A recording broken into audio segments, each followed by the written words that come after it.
অনিশ্চয়তাৰ মাজত অসমৰ ক্ষুদ্ৰ চাহ খেতিয়কৰ ভৱিষ্যত।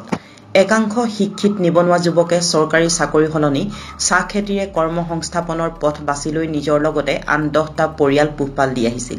শেহতীয়াকৈ কেন্দ্ৰীয় চৰকাৰে অসমত উৎপাদন কৰা ব্ৰডলিফ ফেক্টৰীসমূহৰ চাহপাতত ৰাসায়নিক দ্ৰব্যৰ উপস্থিতি থকা বুলি অভিযোগ উত্থাপন কৰি তেনে চাহপাত বিক্ৰীত বাধা আৰোপ কৰাৰ পাছতেই অসমত থকা প্ৰায় 300 ব্ৰডলিফ ফেক্টৰীক চৰকাৰে সকিয়নি প্ৰদান কৰাৰ পাছত ব্ৰডলিফ ফেক্টৰীসমূহে কেঁচা চাহপাতত ৰাসায়নিক সাৰ ব্যৱহাৰ কৰাৰ অভিযোগ তুলি ক্ষুদ্ৰ চাহ খেতিয়কসকলৰ পাত ক্ৰয় নকৰাৰ সিদ্ধান্ত লয়। এই ঘটনাৰ পাছতেই অসমত ক্ষুদ্ৰ চাহ খেতিৰ সৈতে জড়িত প্ৰায় 15 লাখ চাহ খেতিয়কৰ মাজত হাহাকাৰ সৃষ্টি হয়। বৰ্তমানেও কেঁচা চাহপাত ক্ৰয় কৰালৈ ব্ৰডলিফ ফেক্টৰী আৰু ক্ষুদ্ৰ চাহ খেতিয়কসকলৰ মাজত ৰাসায়নিক দ্ৰব্য ব্যৱহাৰক লৈ মতবিৰোধ চলি আছে। এই ঘটনাই আগন্তুক দিনত অসমৰ চাহ উদ্যোগত ক্ষুদ্ৰ চাহ খেতিয়কৰ ভৱিষ্যত কি হ'ব তাক লৈ শংকিত হৈছে চাহ খেতিয়কসকল। ক্ষুদ্ৰ চাহ খেতিয়ক প্ৰায় অসমত এতিয়া প্ৰায় 2 লাখ আছে। 2 লাখৰ ভিতৰত 10 লাখ মানে প্ৰত্যক্ষ পৰোক্ষভাৱে জড়িত হৈ আছে। এই এতিয়া মানে অকস্মাতে যিটো আমাৰ ব্ৰডলিফ ফেক্টৰী আৰু হেৰিৰ মাজত টি বৰ্ডৰ মাজত যিটো সংঘাত হৈছে, সেই সংঘাতৰ পৰিণাম আমাৰ ক্ষুদ্ৰ চাহ খেতিয়কে ভুগিব লগা হৈছে।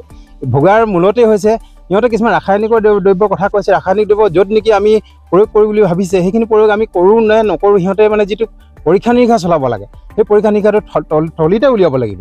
সিহঁতে যদি মোক পৰীক্ষা কৰিব দিয়ে 4,000 টকা খৰচা হয়, সেই খৰচাটো ৰিপৰ্টটোৰ লগে লগে নাহে। এইখিনিক লৈ আমি বহুত বিপাঙত পৰিছোঁ। আজি আমি চাহ উৎপাদন কৰিবলৈ হ'লে 1 কেজি চাহপাত উৎপাদন কৰিবলৈ প্ৰায় 18 টকা 20 টকা খৰচা পৰে। আমাক কি কৰে, আমাক 20 টকালৈকে আমাক 15 টকালৈকে আমাক মানে ইহঁতে ৰেট দিব বিচাৰে।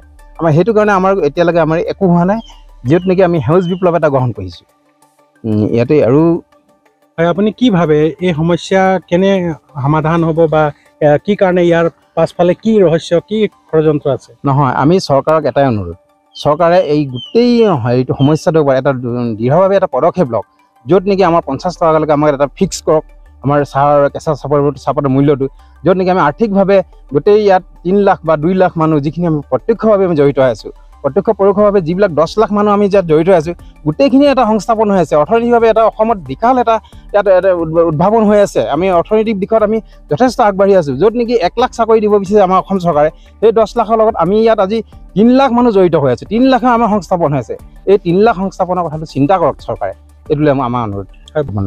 ৰাসায়নিক দ্ৰব্যটো হৈছে আমি এই যিটো আমাক ইয়াত কৰিব দিছে, যে আমি ইউজ কৰিব দিছে, যিটো ইউজ কৰিব নাই দিয়া, সেই নিদিয়াটো ফলতে আমাক ক্ষুদ্ৰ চাহ খেতিয়কক সম্পূৰ্ণভাৱে প্ৰশিক্ষণ দিয়ক। আৰু আমি কৈছোঁ যে আমি কৰা নাই, যিটো বেন কৰি দিছে আমি বেনেই কৰি দিছে।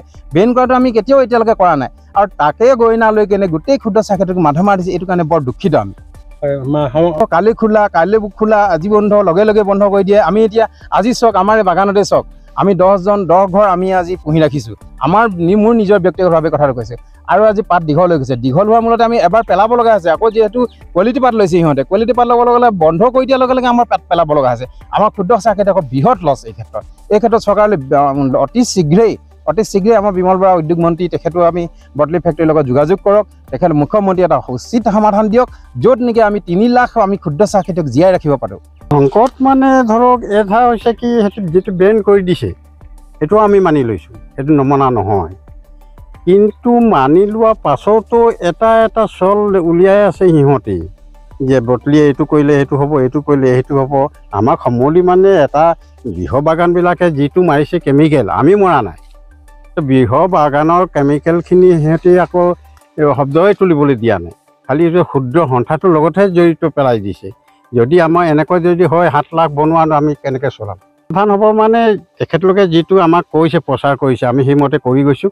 আমাৰ অকল কৰি গ'লেই নহ'ব, আমাৰতো মূল্যটো দিব লাগিবতো। এটা 1 কেজি চাহপাতত যদি 50 টকা দিয়ে, এতিয়া 18-20 টকাটো খৰচে পৰিছে। তাৰ লৈ কিনে আকৌ আমাৰ চুটি বানাচো অকণমান দিব লাগে। যদি এই অনুৰোধটো ৰাখি দিয়ে, তেতিয়া আমাৰ কোনো এটা ভুল নাই আৰু।